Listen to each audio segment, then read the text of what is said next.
మిత్రులారా, ఈ ration card కేవలం కాగితం మీద ఉన్న ఒక కార్డు కాదు, ఇది ఒక ప్లాస్టిక్ వస్తువు కాదు, ఇది మీకు ఉచితంగా బియ్యం తెచ్చిపెట్టే సాధనం కాదు, ఇది మీ ఆత్మ గౌరవం. ఎక్కడికి వెళ్ళినా మీ ఆకలి తీర్చే ఆత్మ గౌరవం. ఎవరి ముందు మీరు చెయ్యి దాసి నిలబడాల్సిన అవసరం లేదు.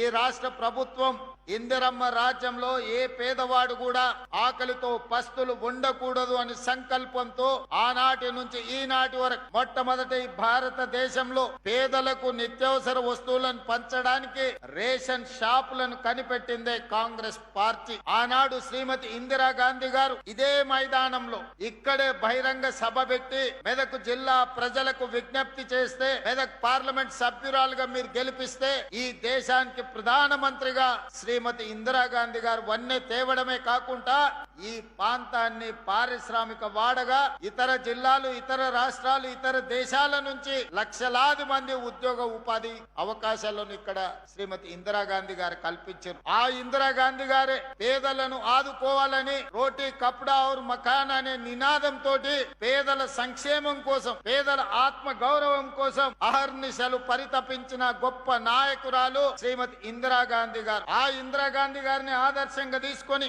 ఈనాడు మన ప్రజా పాలనలో ప్రజా ప్రభుత్వం పేదలకు సంక్షేమాన్ని అందించడము మా బాధ్యతగా, సామాజిక చైతన్యంతో కూడుకున్న భరోసాని ఇవ్వడము ఈ రోజు మా బాధ్యతగా భావించి ఈ రోజు ఈ సంక్షేమ పథకాలను అమలు చేస్తున్నాం.